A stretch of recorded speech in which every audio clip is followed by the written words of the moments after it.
So now we'll go over question 4 on the spring 2021 final. The first question is asking us, we're given table D and E, and we're given the number of pages of D, and we're given the number of pages of E, and we're given the number of buffer pages, which is 12. And it's asking us to calculate what the minimum number of IOs it is to perform a BNLJ. So recall that BNLJ is potentially different if you use D as the outer relation or E as the outer relation. And so we want to calculate the minimum of both of those. Um, Also recall that the formula for BNLJ is the number of pages of R plus the ceiling of the number of pages of R divided by B minus 2 times the number of pages of S. So if we plug in that formula for D being the outer relation and E being the outer relation, we get 250 and 240. Um, and so the minimum number of IOs is 240. Okay, then for the second question, so we're considering the same D and E as the previous question, but now suppose we can add buffer pages. So what's the minimum number of total buffer pages we can have so that a BNLJ of D and E takes strictly fewer than 200 IOs? So this question is in a similar vein as the previous question. This time, except for solving for the number of IOs, though, we're solving for the number of buffer pages. So for each of D and E being the outer relation, we want to create an inequality so that we solve for B, the buffer pages. So here we plug in the same formula, D plus the ceiling of D divided by B minus 2 times E, but this time we set it less to 200. And we do the same for E.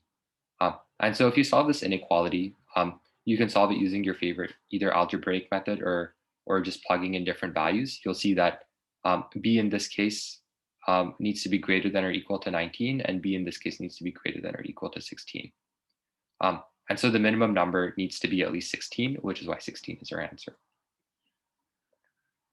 Okay, so now we again assume D is 50, E is 40, and B is 12. How many IOs would an unoptimized sort merge join take? So recall that what a sort merge join takes is the cost of a sort merge join is the cost of sorting the first relation plus the cost of sorting the second relation, plus the number of pages in the first relation plus the number of pages in the second relation. So what is the cost of sorting D first?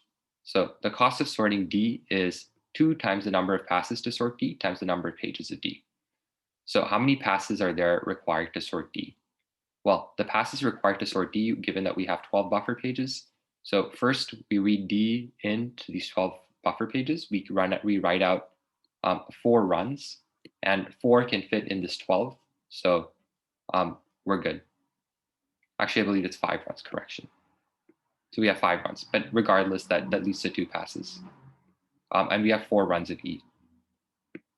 And so if we calculate the total, it's 2 times 2 times 50, 2 being the number of passes, plus 2 times 2 times 40, plus 50 plus 40. So we have a total of 450 IOs. Okay, so with the same assumptions as the previous question, how many IOs would a fully optimized sort merge join take? So there's 2 things that we need to do here. We need to check if we can create a fully optimized, or we can do a fully optimized version of sort merge join. And if we can, how many IOs would that take? So answering the second question, assuming we can do a fully optimized sort merge join, we just need to subtract 2 times D plus E. That's essentially the formulation we used for a fully for the sort merge join optimization, because we save on the last write and the last read. Okay, so can we do a fully optimized sort merge join? To do a fully optimized sort merge join, the last runs of D and the last runs of E must be able to fit in B minus 1 buffer pages. So let's calculate how many runs of D and how many runs of E we have. So with D being 50 and the B being 12, how many runs do we have? Well, we have 5 runs. So 4 runs are of length 12 each, and then the last runs of run length 2. So we have 5 runs. And for E, we have 4 runs. So 3 of those runs are of length 12, and the last run is of length 4. Okay, and 5 and 4, they fit inside B minus 1, which is 11. So we can do a fully optimized sort merge join. So it's just 450 minus 2 times D plus E, which is 270 IOs. Okay, so now we assume we know that D is 50, B is 12, but we don't know what E is. And we want to perform an optimized sort merge join. but we also don't want to know when we can't apply the optimization. So what's the minimum E that will prevent us from performing that optimized sort merge join? Okay, so recall that we can only perform the optimization when the number of runs of D plus the number of runs of E fits in B minus 1 buffer pages. So we already calculated that the number of runs of D is 5. So we need the number of runs of E to fit within 6. Once it can no longer fit within 6, then we can no longer perform the optimized sort merge join. Okay, so for the number of runs for E to fit within 6, we need to essentially multiply 6 by the number of buffer pages because that's the total number of runs. So 6 times the number of buffer pages is 72, it's down here.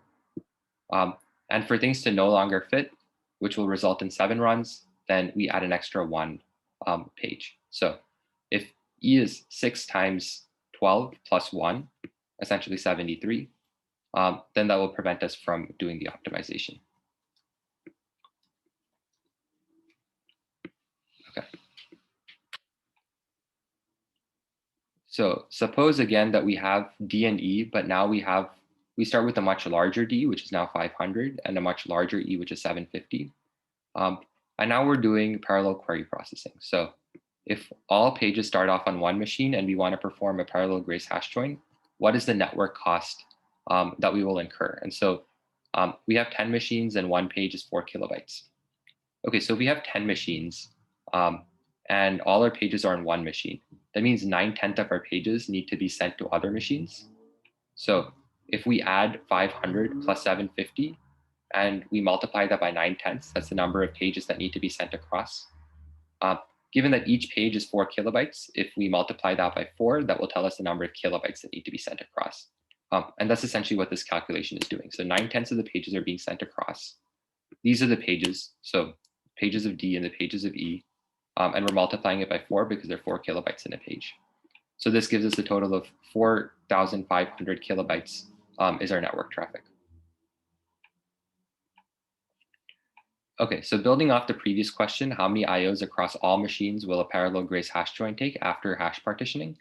And we can assume that tuples are written directly to disk when coming off the network, so there are no IOs that are incurred. And now we assume that each machine has B is equal to 11 buffer pages. Okay, so well, we have D is equal to 500 and E is equal to 750, and we have 10 machines. So what are the values of D and E on each single machine? Well, D would be size 50 on each machine, and E would be of size 75 on each machine. Okay, so recall what a parallel Grace hash join does, or what a Grace hash join in general does. So we read in the values of D and E, and we write out runs. So we read in D and E, and so that's essentially reading in 125 pages.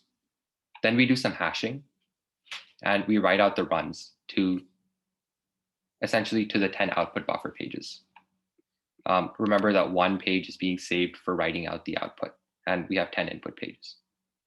Or the opposite, we have one input page and 10 output pages for writing out.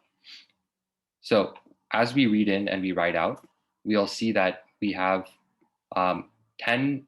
So for part D, for the table D, we're reading in 50 pages and we're writing out 5 pages to each of those output buffers. For table E, we're reading in 75 pages and we're writing out 8 pages to each of those output buffers, and we have 10 of those. We can't write out 7.5 because remember that we need to write out a full page.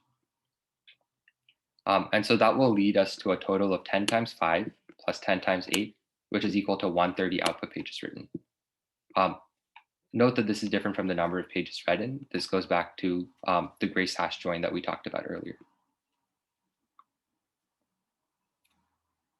Okay, so can we start the build and probe phase now?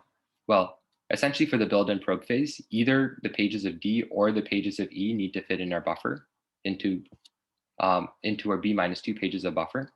And so both of them do. So E essentially fits into 8 pages of buffer and D fits into 5 pages of buffer. So that's fine. Either of them fit into 9 pages of buffer.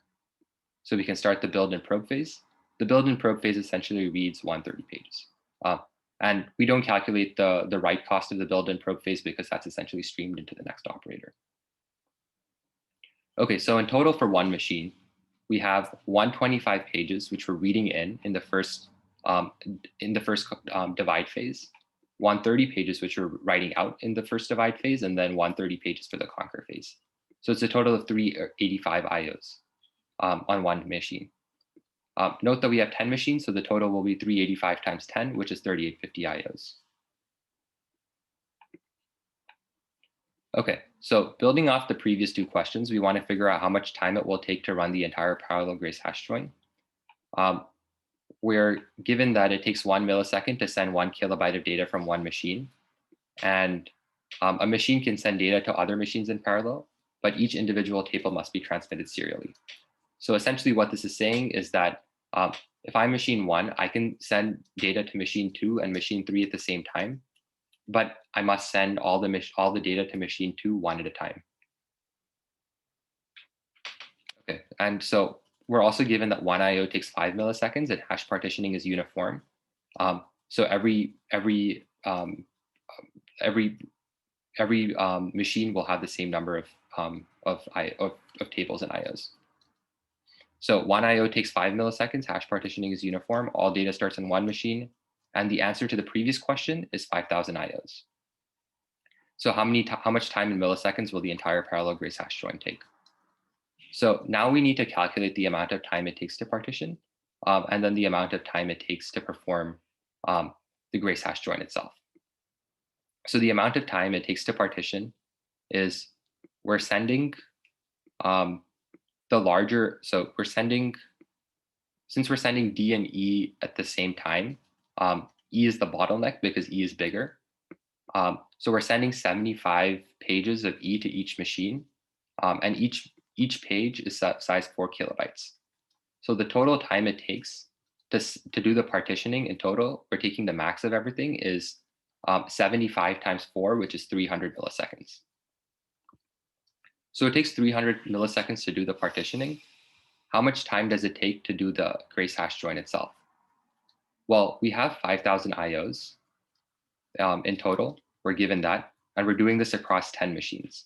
So each machine will do 500 IOs. So if each machine is doing 500 IOs, we're given 5 milliseconds per IO.